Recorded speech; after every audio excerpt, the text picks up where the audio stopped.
ఒక్కసారి ఇక్కడ చూడండి చలనా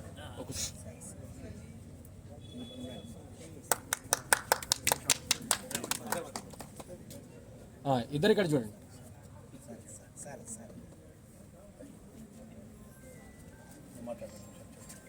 అఖిల భారత కాంగ్రెస్ పార్టీ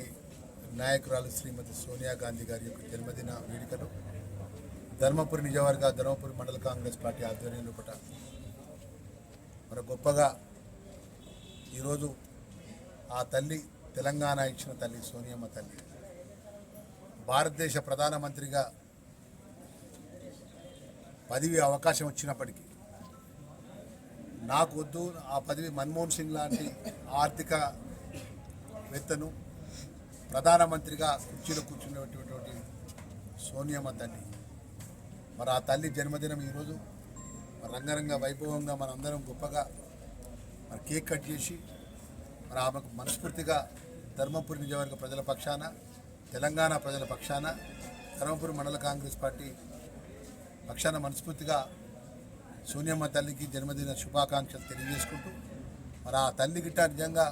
అఖిల భారత కాంగ్రెస్ పార్టీ ఆ రోజు ఉన్నటువంటి ఏదైతే కేంద్రంలో కాంగ్రెస్ పార్టీ అధికారంలో ఉన్న పరిస్థితిలో పడ్డారు తెలంగాణ రాష్ట్రం ఏర్పాటు విషయంలో మరి ఆంధ్రాకు సంబంధించినటువంటి ఎమ్మెల్యేలు ఎంపీలు అందరూ కూడా మీరు ఉమ్మడి ఆంధ్ర రాష్ట్రాన్ని సపరేట్గా తెలంగాణ రాష్ట్రాన్ని చేయొద్దు, చేస్తే మా ప్రాంతం అంతా కాంగ్రెస్ పార్టీ అడ్రస్ లేకుండా పోతుందంటే కూడా సోనియా గాంధీ గారు ఒకటి మాట చెప్పినారు. నేను తెలంగాణ రాష్ట్రంలో కరీంనగర్ జిల్లా బహిరంగ సభలో నేను తెలంగాణ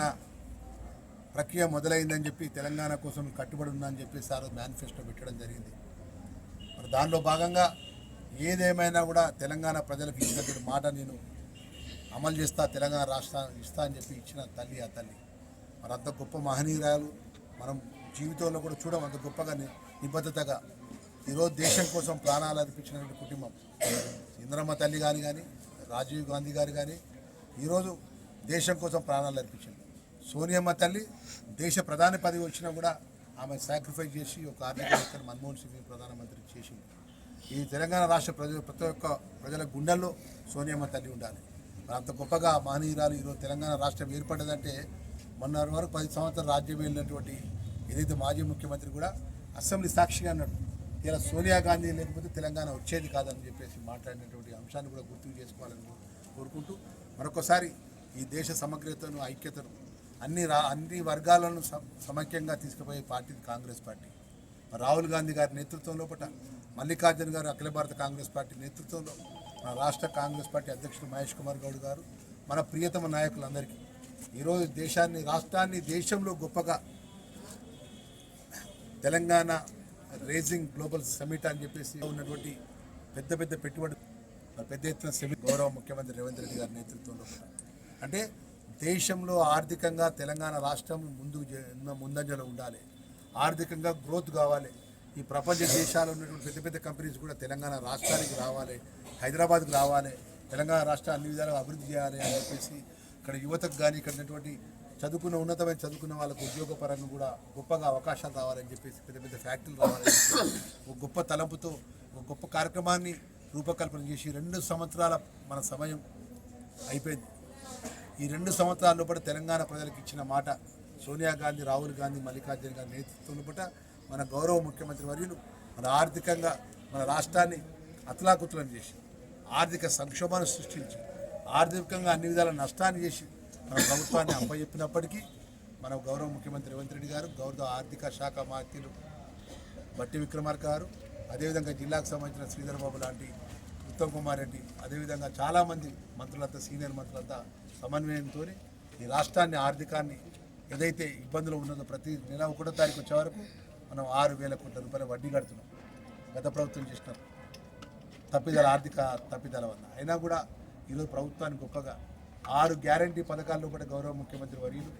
పెద్ద రేవంత్ రెడ్డి గారు తెలంగాణ ప్రజలకు ఒకసారి గుండెల్లో పెట్టుకున్న మనస్ఫూర్తిగా గుండె మీద చేసుకున్న ఆలోచన చేయాలి. మన ముఖ్యమంత్రి గారు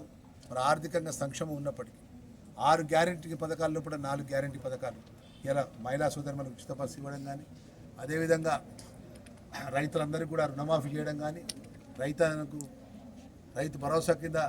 ఏదైతే 5,000 రూపాయలు 6,000 రూపాయలు ఎకరానికి ఇవ్వడం కానీ, మరి అదేవిధంగా నిరుద్యోగ యువకులకు సుమారు 60,000 మందికి ఇప్పటివరకు నిరుద్యోగ యువకులకు ఉద్యోగాలు ఇచ్చి, రాష్ట్రంలో ఏ ముఖ్యమంత్రి అయినటువంటి ఉద్యోగాలు నోటిఫికేషన్ ఇచ్చి, నోటిఫికేషన్ ద్వారా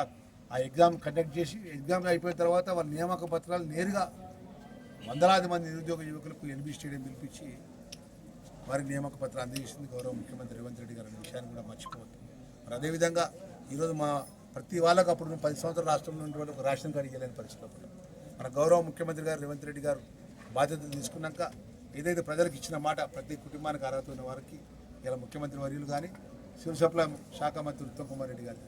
ప్రతి అర్హత ఉన్న వారికి రేషన్ కార్డు ఇవ్వడం, రేషన్ కార్డుపై ఉన్న వారికి ఒక్కొక్కరికి 6 కిలోలు సన్నబియ్యం ఇవ్వడం, పేదవాళ్ళకు 200 యూనిట్ ప్రతి ఇంట్లో 200 యూనిట్ ఉచితంగా కరెంటు మాఫీ చేయడం, అదేవిధంగా మా రైతన్నులకు కానీ, మా మహిళా సంఘాలకు కానీ ఒక్కొక్క రాష్ట్రంలో 1 కోటి మంది మహిళలను కోటేషన్ చేసే ఒక కార్యక్రమాన్ని చేపట్టే విషయంలో, నిరుద్యోగులకు ఉద్యోగాలు ఇచ్చే విషయంలో కానీ, రైతన్నులకు రైతు రుణమాఫీ విషయంలో కానీ, అదేవిధంగా అన్ని విధాలను కూడా ముందుకు పోయే విషయంలో ప్రపంచంలో ఒక ఆర్థికంగా తెలంగాణ ముందుకు పోవాలి, తెలంగాణ రాష్ట్ర యువత కూడా పెద్ద ఎత్తున ఉద్యోగ అవకాశాలు రావాలని చెప్పేసి మరి ఎవ్వరు ఏ రాష్ట్రంలో ఏ ముఖ్యమంత్రి చేయనటువంటి గొప్ప ఇలా global raising of Telangana summit అనే ఒక కార్యక్రమాన్ని చేయడం, నిన్న దానిలో నేరుగా నేను మీ మంత్రిగా ఇక్కడ ఈ ప్రాంత శాసనసభ్యుడిగా మీ అందరి దయతో మీ అన్నగా నరసింహస్వామి ఆశీస్సుతో నేను ఆ సమ్మిట్లో పాల్గొన్నాను. నాకు ఇంత గొప్పగా ఒక ముఖ్యమంత్రి ఒక విజన్ ఎట్లా ఉన్నదంటే 2047 అంటే ఒక 20 సంవత్సరాల తర్వాత కూడా మన రాష్ట్రం ఏ విధంగా ఉండాలని ఆలోచన చేసే గొప్ప ముఖ్యమంత్రి వర్యులు రేవంత్ రెడ్డి గారు నేతృత్వంలో మన సోనియా గాంధీ తల్లి జన్మదిన శుభాకాంక్షంగా మనస్ఫూర్తిగా తెలంగాణ ప్రజలు ముఖ్యమంత్రికి అండగా ఉండే విధంగా భవిష్యత్తులో వారు అన్ని విధాలు కూడా అండగా ఉండాలని కోరుకుంటూ, ఏదైతే ప్రజలకు ఇచ్చిన మాట 4 గ్యారెంటీ పథకాలు అమలు చేసి సన్నబియ్యం కానీ, రేషన్ కార్డు కానీ, 200 యూనిట్ కానీ, ఉచిత బస్సు ఇవ్వడం కానీ, రైతు రుణమాఫీ కానీ, అదేవిధంగా ఇందిరమ్మ ఇల్లు ఆ రోజు ఏమన్నారు, కాంగ్రెస్ పార్టీలో ఇంకా ఇందిరమ్మ ఇల్లు కట్టిందా అల్లుడు ఎక్కడ బిడ్డ